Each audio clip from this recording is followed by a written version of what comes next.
Alright, it is Sunday night, time for Lookup Weekend. These are the top stories tonight.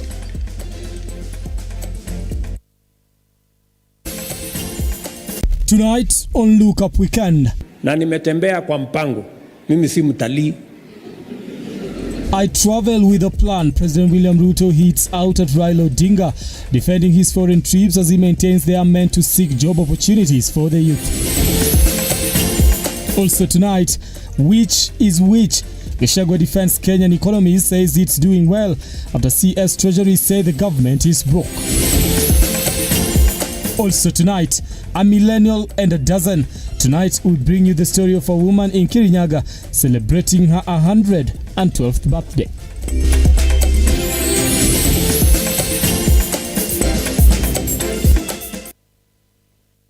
As a language interpreter tonight is Philista Adundo. My name is Brian Amwai. Now, President William Ruto has told off opposition leader Raila Odinga over his criticism of his foreign trips, saying he is not a tourist but a responsible leader traveling with a plan. Now, speaking during a church service in Lari constituency in Kiambu County, President Ruto said he has been traveling across the world to look for jobs and seek partnerships that seek to better the lives of Kenyans. After criticism from different political quarters over his trips abroad, the latest coming from former Prime Minister Raila Odinga, President William Ruto has told off the opposition leader, defending his trips as beneficial to the country and the youth. Mumesikia mimi nimetembea dunia hii sehemu nyingi na nimetembea kwa mpango. Mimi si mtalii. Nimetembea kwa mpango kwa sababu hii Kenya, kiongozi wa upinzani analalamika ati anasema huyu Ruto watu wengi sasa wanapelekwa nje kufanya kazi. Kwani alikuwa anataka wabaki hapa Kenya wakingojea nini? Si tulikubaliana kazi ni kazi? Na bado sasa amelalamika mapema. Bado watu watatoka Kenya hii waende wafanye kazi nje kwa maelfu. Nimekubaliana na Israel, kuna wale wanaenda Israel mwezi huu na mwezi ujao kufanya kazi. Kuna wale nimekubaliana na watu wa Ujerumani, kuna wale nimekubaliana na watu wa Marekani, kuna wale tumekubaliana na watu wa Saudia, kwa sababu tunataka kuhakikisha ya kwamba hii Kenya kila mtu, vijana wetu wengi wanapata mahali ya kujishikilia, wanapata mahali ya mapato. Kwanza hawa wenye wanaenda nje ndio watatusaidia kuleta madola, ndio hii exchange rate waje kutusumbua. The head of state laid out plans that his government has put in place to ensure the perennial issue of unemployment is dealt with as he defended his policies. So, unajua kuna watu wengine hawaelewi vile mambo yanaendelea. So, naambia kiongozi wa upinzani, wacha kulalamika mapema, my friend. Watu wataenda wengi wa kufanya kazi. Kwa sababu tunataka kupanga vile Kenya hii itasukuma mbele kwa bidii, nguvu na kufanya kazi kwa Wakenya wengi. The leader of majority defended the government's position on the cost of living and the economy, saying that the fruits of policies put in place seem to be bearing fruits. Na very soon, Your Excellency, najua this economy will be taking off. At least now we can't say our economy is in the doldrums that it was in. You found and inherited an economy that was in the doldrums, or in a deep, bottomless pit. You have been able to fill up that pit. At least now we have some light at the end of the tunnel. We can see where we are going. And I want to encourage you, Your Excellency, uchumi. Kwa hivyo, Your Excellency, I know you have put measures to address all the issues to do with the cost of living. And that is why, as our MCA said, in the National Dialogue team, and Your Excellency, I can confirm to you, we did table the report in the National Assembly on Thursday, myself together with the leader of minority, and it will be ready for debate when the House resumes. Odinga had earlier on called out Ruto for his many trips abroad in search of employment for the youth, saying he should focus on creating jobs for youth in the country. Brian Amwai, Lookuptv. Still on matters economy, Deputy President Rigathi Gachagua now says that the economy will soon be fully stable as the Kenya Kwanza administration puts in more measures to fully turn around the economic situation.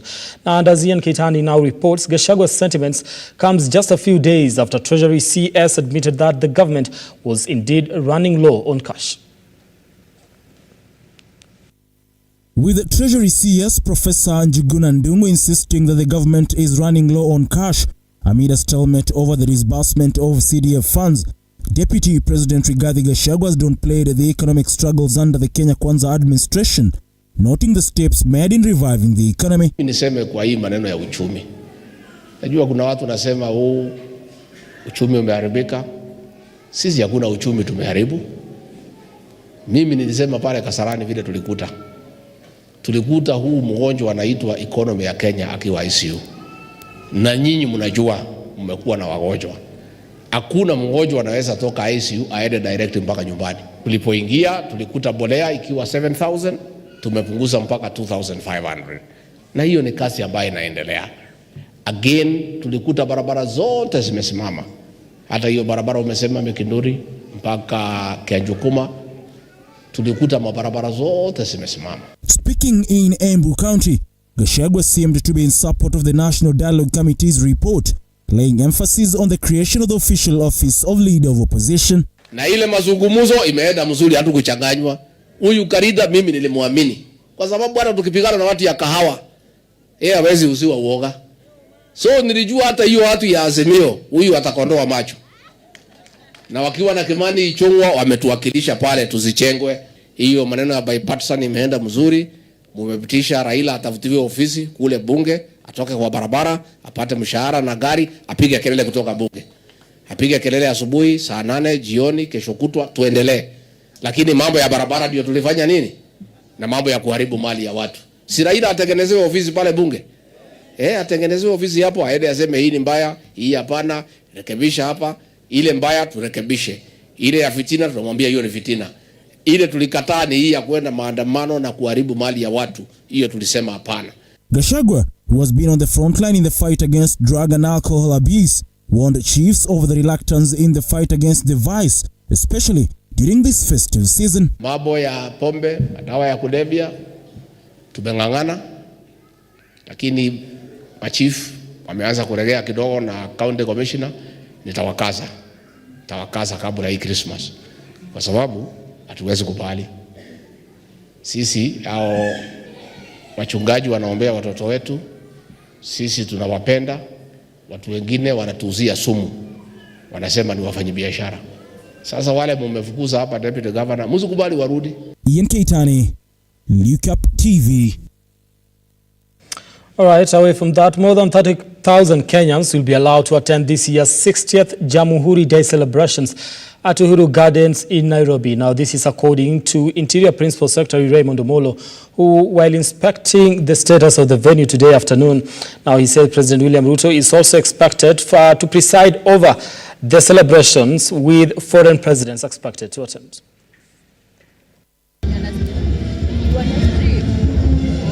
Preparations for this year's 60th Jamhuri Day celebrations at Uhuru Gardens in Nairobi are complete as Kenya commemorates 60 years of independence since gaining freedom from Britain in 1964. We have just finished our debrief as part of our preparations in readiness for the 60th Jamhuri Day celebrations. The team that is here with me is the technical team that has been working round the clock to ensure that we have a successful event. As we speak today, we have had a week-long series of activities, primarily to celebrate the youth, the creative economy and the sports. Interior Principal Secretary Raymond Omolo, while inspecting the final preparations, stated that more than 30,000 Kenyans will be allowed to participate in the celebrations. So we are expecting 30,000 seated Kenyans across the garden. So if you look around, already the seats are being set up.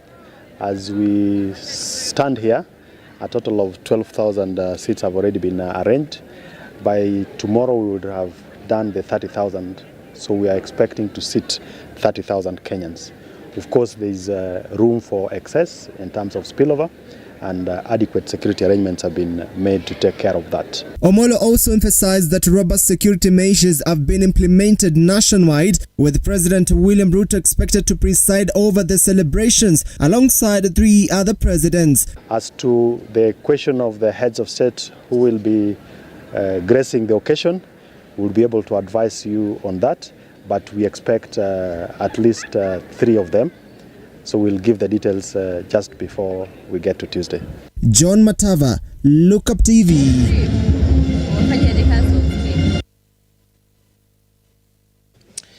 All right, away from that, President William Ruto now says he will be ascending to changes made in the CDF law tomorrow, Monday, to enable the fund be able to support the government agenda of constructing ICT hubs in every ward.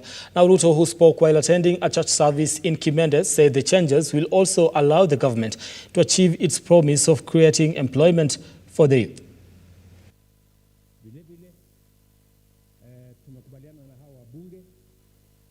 Sheria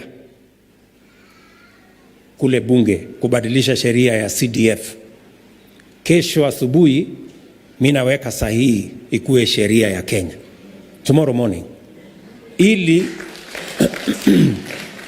Ili tubadilishe CDF, tuweze kutumia pesa kiasi ya CDF kujenga ICT hub katika kila ward. Hapa ward yenu hapa sasa tutakuwa na mjengo ya vijana. Si mmesikia huyu Kimani anaringa ya kwamba huko kwake iko ICT hub. Na hata vijana wa hapa 50 tayari wako huko. Wanasomea hiyo mambo ya kompyuta. Sasa hapa kwa Lari mko na ward ngapi? 5. Sasa tutakuwa na ICT hub 5 hapa Lari. Na tunapitisha sheria ndio Kahangara aungane na hawa MCS tujenge ICT hub, ndio pia tupange vijana katika mambo ya digital jobs, kwa sababu tunataka hawa vijana tuwapatie kompyuta, tuwaeleze vizuri, tuwafundishe, tufanye ile training mhubiri alituambia hapa na mentorship, ndio pia tuanze kuwapanga na ajira katika nchi za nje na pia ya Kenya.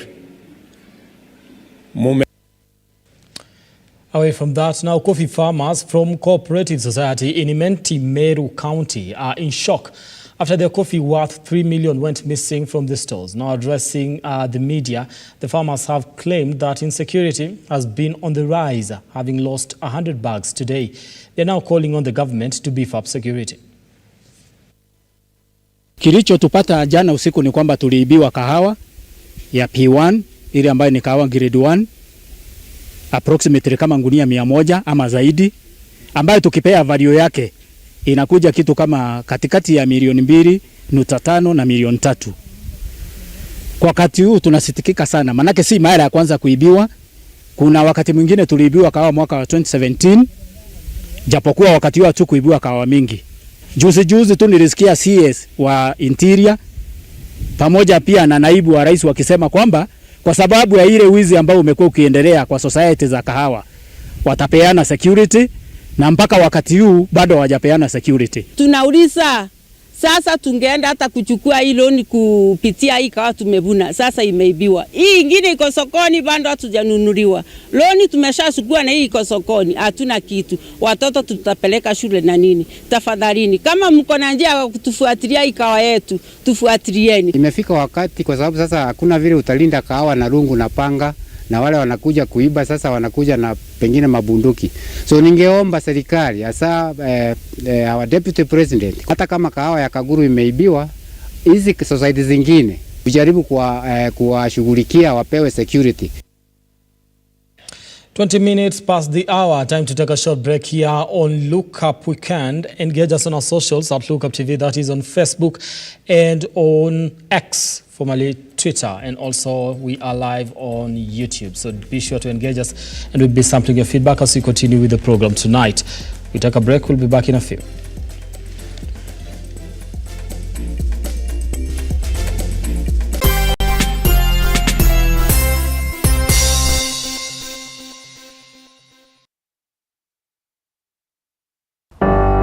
So the story we're telling today is a story of passion in practice that grows into business.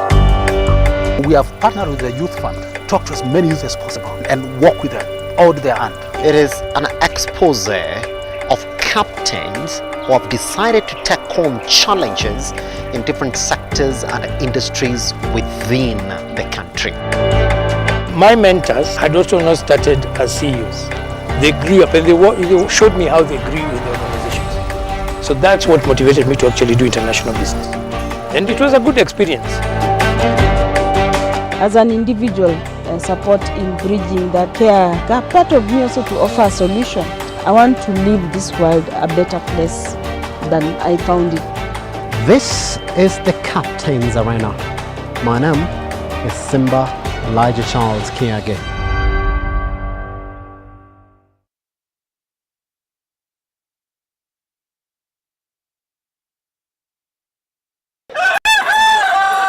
Sema customer bana. Namna gani? Uzie gani? Natamani tu. Jana zawadi yake. Hizo kuku anda shtua sukuma wiki na kuku. Wale. Kwani hujasikia? Nimekusikia vitu gani? Tatua Christmas bonanza. Umenitatulia vipi? Na nikupatia pikipiki kupeleke nyumbani. Leta.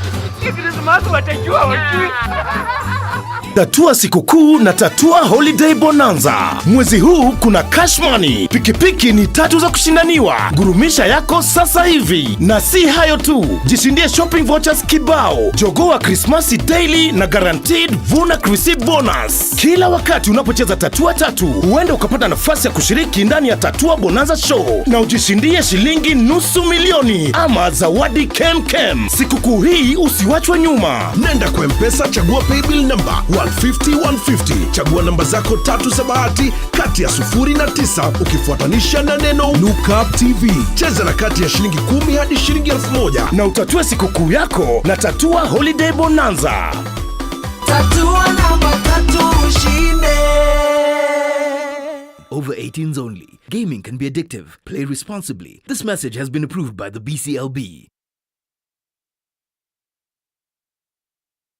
Are you a junior secondary school, a college, a TVET institution or a university and you want to advertise your intake? Book now and advertise with us today on both Lookuptv and all our digital platforms. Call us today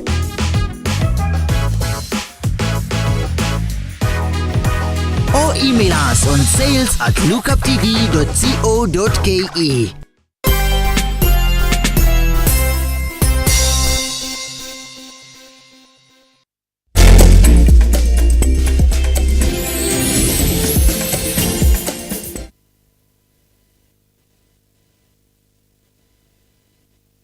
All right, thank you so much for staying with us here on Lookup Weekend. Let's continue with the news tonight. Now, there was joy and jubilation in Kimuri village in Mwea East Sub-County, Kirinyaga County, as family and friends came together to celebrate Lucy Wambura Wangombe on her 112th birthday. As Martin Mashara now reports, Wambura, who is a cervical cancer survivor, could not hide her joy as she cut her cake to usher a new year surrounded by close family and friends.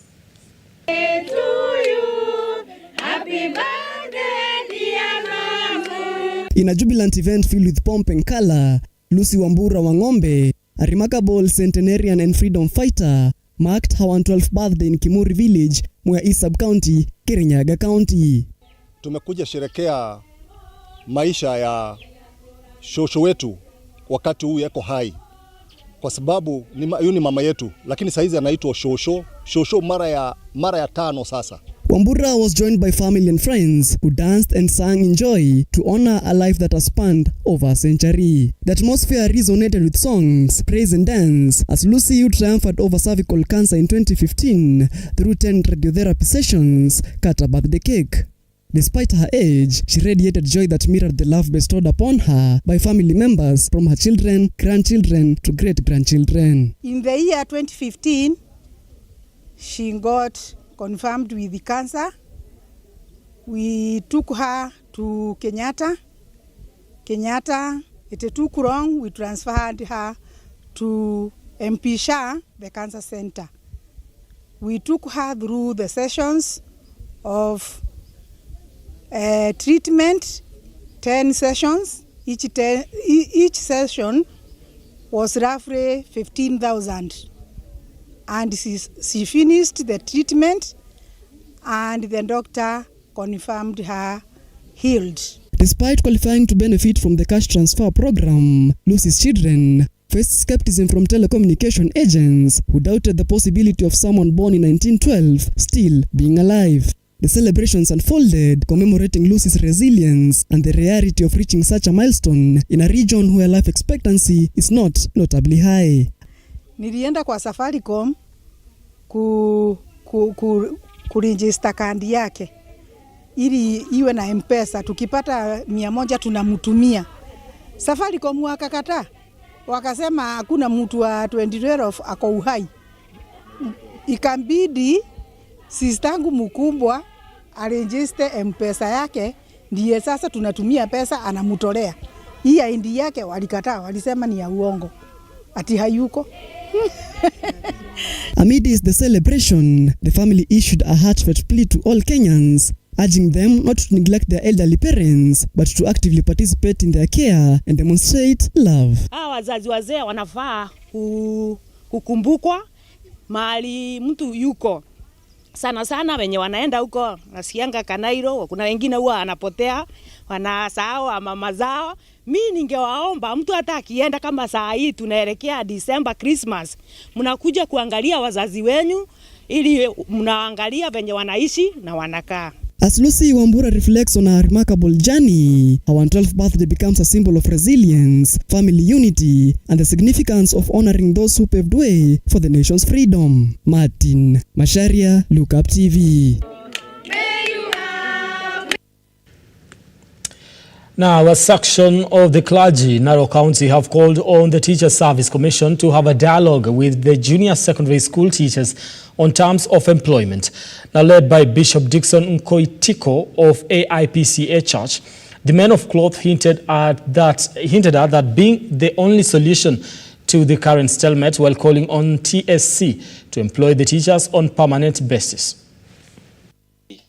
Kwa ajili, especially the TSC, the Teacher Service Commission, waongeleshane na wale ambao walimu ambao waliwapatia contract ya GSS, wale ambao walikuwa wanapiga kelele ya kwamba nini GSS ni wale watoto wako, GSS ni watoto wetu, na kama vile mkubali kusungumza, mkubali kushirikiana, mkubali kusemezana kwa taifa hili ni letu, ili kufanaka au kubarikiwa kwa taifa hili ni letu sisi zote. Kwa hivyo tungependa kuambia waweze kukubali kusemezana, kama ni kuajiri waajiriwe, na hata deni waweze tu kupewa kazi. Mvua nyingine ambao kubwa ambayo wiki hii ijayo itakuwa mingi. Ningeweza tu kuambia watu wote tuweze kujiadhari na kuvuka mito au mahali ambapo vimefurika. Tujiadhari, tuchukue tahadhari, na pia tuchukue nafasi hii kama taifa letu na sehemu yetu ya kaunti ya Narok, tuweze kuchukua nafasi hiyo kupanda miti, tuweze kuweka miche, tuweze kupanda sehemu zetu, tuonyeshe kwamba hakika hiyo mvua haitaenda bure. Now, away from that, a section of university students in Nakuru County have expressed their displeasure with the new TVETs and university funding model, terming it as oppressive. Now, the students argue that the model is burdening to parents who no longer can afford to pay fees for their kids.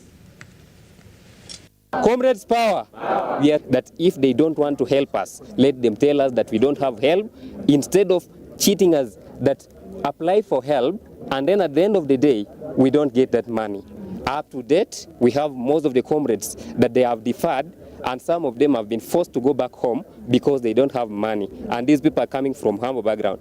And then maybe ending with this, I will only request that let the government talk to the student leaders to help them, those needy students, for bursaries, not themselves to allocate their own people bursaries. The financing model that is there currently is a total no across board. We are saying two things. At least the government to go back to the old financing model, at least. But our recommendation is free university and colleges education, because that is what the Constitution is saying, that education is a basic right that learners across the country, from kindergarten all the way to the university, it should be free. We are comrades. It's like coming next year, the freshers, they may drop out of the school because of the help sector. This university, our parents are suffering so much. Some of us come from papalism backgrounds where there is no nothing. When they say the new method of the help, we just say no to it as the comrades. Yeah, because it's a burden to us and burdens to parents. If there's somehow delay of the help, we want to make appeal that let us have work opportunities as young people, and we want to reduce the school fees, because you can't tell me that per semester we are paying 70,000. What for? And regardless, the later we were paying 18,000.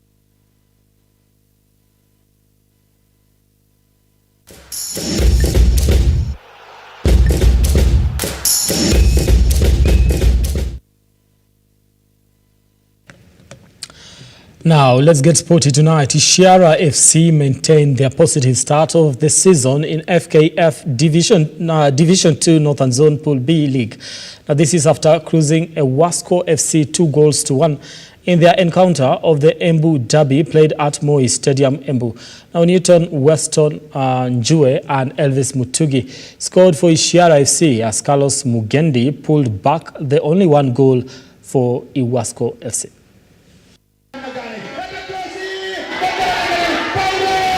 Ligi bado ni changa, hii ni game 4. Before ifike game 5, game 6 na ligi ishe, tutakuwa tumejipanga na tumerudi pale top. Timu ni mbili, tusipochukua 1, either tuchukue tu ama hiyo hata hiyo 1 tuchukue. Tukiwin game zetu hizo zimebaki zote, pia tunaweza. Wametupia challenge ile tulikuwa tuna expect, because our aim tulikuwa ndani wa rahisi because of the past results. But those leo wamecheza leo, at least wametupia challenge, tukajua weakness zetu. At least pia tumeona maplayer yetu pia wamejaribu vile naweza, because you can see maplayer yangu pia wamejituma vile naweza, and that's why tumeachieve kushinda hiyo game. Haikuwa rahisi juu ball wezi dharau opponent. Vile approach opponent ina matter sana.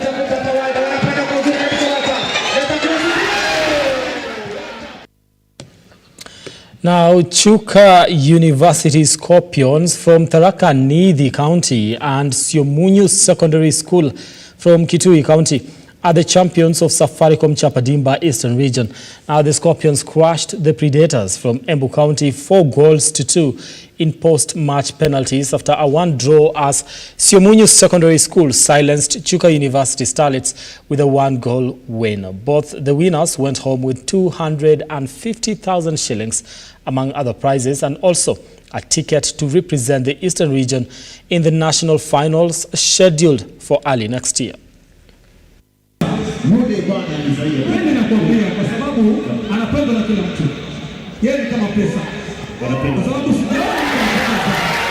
Ya kwanza nianze kushukuru Safaricom, wamepea young ladies an opportunity to play. Wacha tuseme vijana, sababu pia kuna boys. So tunafurahia hiyo, na kukaa kwa uwanja kunazuia mambo mengi sana kwa the young, for the youth. So Safaricom tunafurahia, na ile kitu wanatutolea pia itasaidia watoto wengine wanatoka from the poor background ama tuseme humble background. Itawasaidia vijana mahali ambapo wamefika kwa mara ya kwanza tena, na ni wadogo. Mimi ni furaha mostly, hata si maneno na pesa, lakini development yao ambapo walikuja na wamefika penye wako. Mimi nawasihi kwamba Safaricom wanaweza fanya kitu endelee, manake ni vijana wazuri kama venye wanaona. Mazoezi ikizidi the next maybe let's say 4 years watakuwa sawa.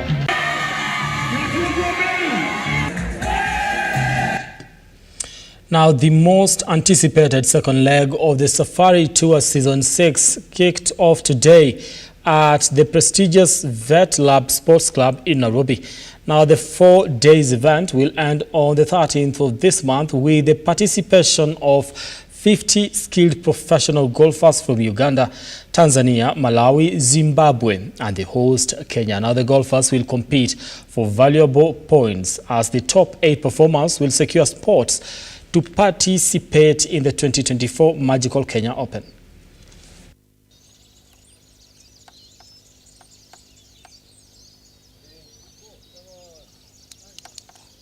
We are here at Vet Lab Sports Club for the second leg of the 2023-2024 Safari Tour series. This is the second event this year just to prepare our golf professionals in readiness for the 2024 Magical Kenya Open, which will be held in February. We have a good field of 50, which includes 2 amateur golfers, and we have players. This event has attracted players from a number of countries, 5 countries in total, including Malawi, Uganda, Tanzania, Zimbabwe, and of course our local players here in Kenya. Now, Anthony Davis had season's high of 41 points and 20 rebounds, and the Los Angeles Lakers won the inaugural NBA in-season tournament title with a 123-109 victory over the Indiana Pacers on Saturday night. Now, Austin Reeves added 28 points. Now, tournament MVP LeBron James had 24 points and 11 rebounds, and D'Angelo Russell added 13 points. Davis was 16 of 24 from the field and also had 5 assists. Tyrese Haliburton had 24 points and 11 assists from Indiana. Benedict Mathurin also scored 20 points, and Aaron Nesmith had 15. It's also another trophy for James, who has won 4 NBA championships, and he made no secret of his desire to add the title to his resume rather.